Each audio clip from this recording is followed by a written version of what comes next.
Ladies and gentlemen of family, good afternoon. As you will see, there is no agogo. It's because this news, Bangkokbe. This is what they call a Bangkokbe news. Ladies and gentlemen of family, are you aware? We pay the whole world is agog for over a week now. Are you aware? We are inside history. We are inside history book as I speak to you. You know, there is something they used to write in moment precipitating a disaster. It do seem like we are living in those moments that is do precipitating a disaster as I speak to you, because for the past 1 week, everywhere has been agog, especially inside the Middle East. Let me not lie to you. This, I want to bring it to you since over a week ago. Ṣùgbọ́n where I want to start from, the matter is too deep, it's too complicated. Before you even understand this one and that one, they are bringing another news again. There is countering it. I don't really understand. Let me not lie. Ṣùgbọ́n I go and do my research. I go and meet all of the alalale. I say, this time, but I have to do it. I have to tell my people what's going on. Because ọ̀run, there is Iyabo. If ọ̀run is Iyabo, at least, if nobody know, member of Harry Boy Nation, you ought to know first. So what happened is that around last week in US and Israel, I think the two of them, they are the one that is fighting against Iran. They have already been, it's not a war before that just everybody just letting each other, okay, we don't want you to do this again. I think they tell Iran, okay, we don't want you to build nuclear weapon. You know, we are not building nuclear weapon now. They say, you want to build. They have not been giving them sanction since. So later, I think there's now one thing they don't now agree. That's how US and Israel, they just bomb Iran. As they bomb Iran, there's not like they bomb a monument. No, they bomb a people. In fact, they bomb supreme leader of Iran. That's the Ayatollah. I think that's the Ayatollah.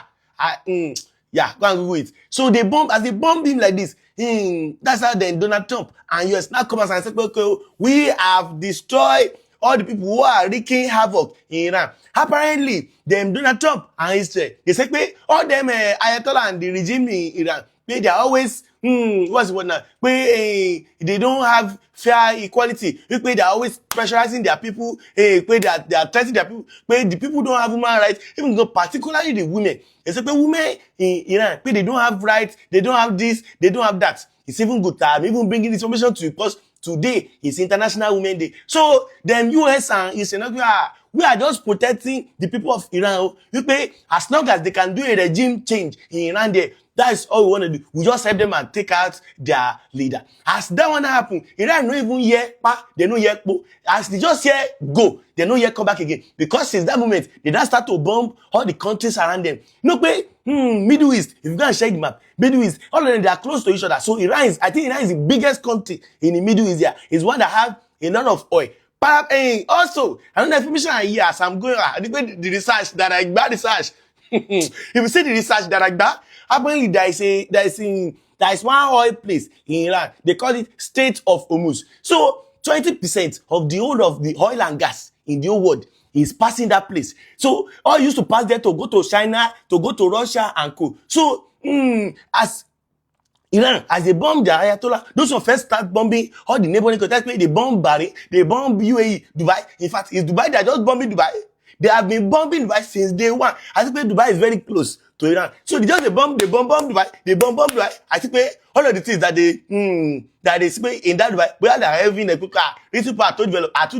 I don't know exactly what they just begin to bomb Dubai. Other people now say that it's because US, they have a lot of machinery and alliance with US and Israel. They have a lot of alliance with United Arab Emirates. So that's why they are bombing all of the things in Dubai, because US used to give them chance to strike them in Iran. Anyway, as I'm talking to you, oh God, and everywhere is a God. That's how Iran now closed the Strait of Hormuz. So remember, that Strait of Hormuz is the one that have like 20%.